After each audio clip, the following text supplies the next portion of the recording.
The ingredients are in our pot. The fire has been turned up. Now it's time to add several fragrant spices, herbs, to that pot. Jada was a young girl who lost her parents at an early age. She was an orphan, but her disposition, her character was such that she was able to find ways to make a living and survive. But sadly, all of her endeavors, everything that she seemed to try, seemed to fail. What she did not know was that there was an evil demon who sabotaged everything that she tried. There was an occasion when she went into the forest and she found a wild bee's nest. So she went and gathered a jar and brought it back and filled it with wild honey, intending to take it to the market to sell. When the evil demon saw this, he made himself into the branch of a tree low down, so that as she passed, the jar of honey was knocked from her hands and fell crashing to the ground, spilling the honey all over the road. But Jada, when looking down, said to herself, well, now the ants have a great deal of food to eat. Sometime later, when she was walking down the road, a horseman came by, and the bow and arrow that was rising from his back happened to knock the branch of a mulberry tree, and ripe mulberries fell to the ground. So she gathered the mulberries, intending to take them to the market. So she carried her basket of mulberries. But when the demon saw this, he turned himself into a donkey and came over and nuzzled her. And being the being that she was, she scratched its neck. But then it rolled over onto her basket, crushing all the mulberries to pulp. But as it happened, the queen of that realm happened to be passing by in her carriage and noticed what had happened, and immediately had her horseman stop, saying, look what happened to that poor girl. And she invited Jada into her carriage, and they became friends. So the queen, in her largesse, provided the means for Jada to start a little business, and she was successful. But as soon as the demon saw this, he set to destroy what had been built, and so he became a flame that set fire to the barn which held all her goods. And when she saw the fire, it was too late. All had been destroyed. Standing helplessly as the last flames died, destroying all that she owned. She saw a trail of ants, each carrying a grain, taking it to save that which they had gathered. But as Jada looked, she saw that a large stone blocked their way. So she bent and removed the stone.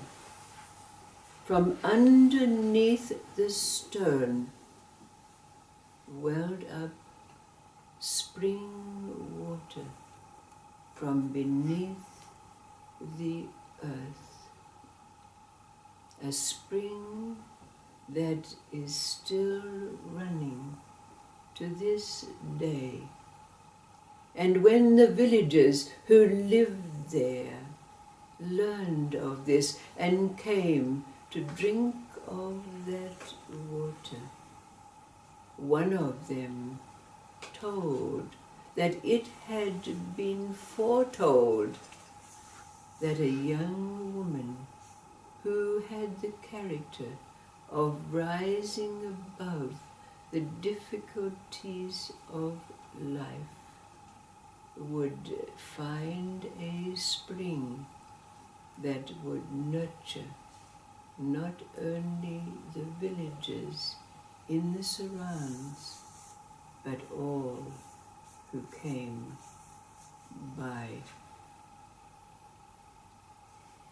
And a second story is the story of a king who learned from travelers, in fact, perhaps it was a wandering dervish, who said and told that there was a tree, and on that tree grew fruit, and whoever partook of that fruit would become immortal, have eternal life.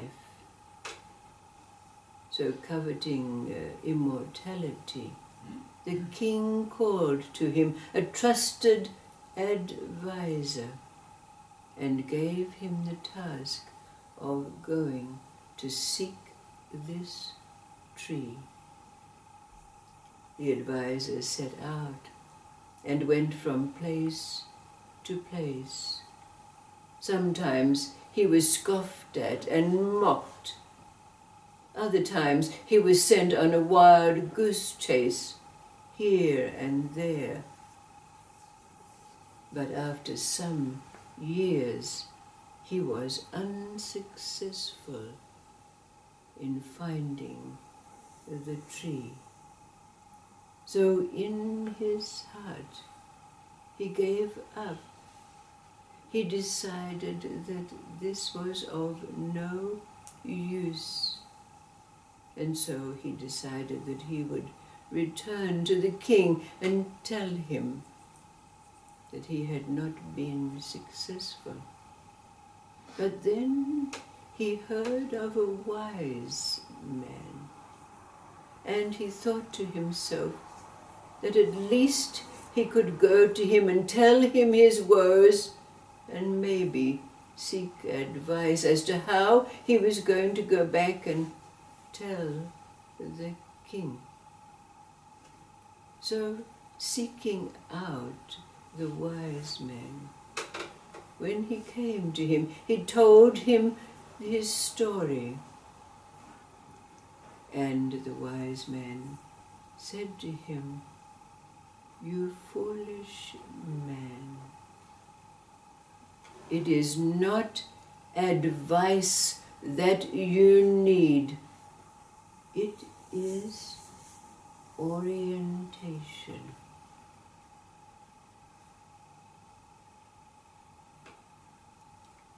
It's often been said that every character every symbol and every archetype in every story represents an aspect of our self.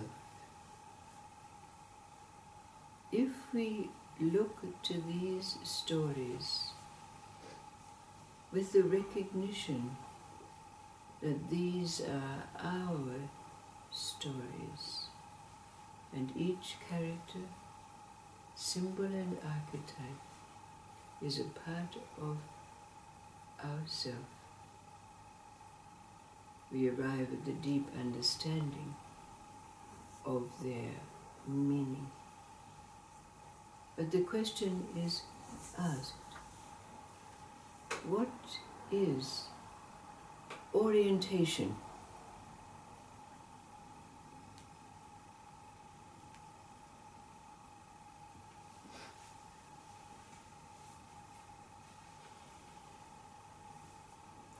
What does it mean? You foolish man, it is not advice that you need, but orientation. What is its meaning for you?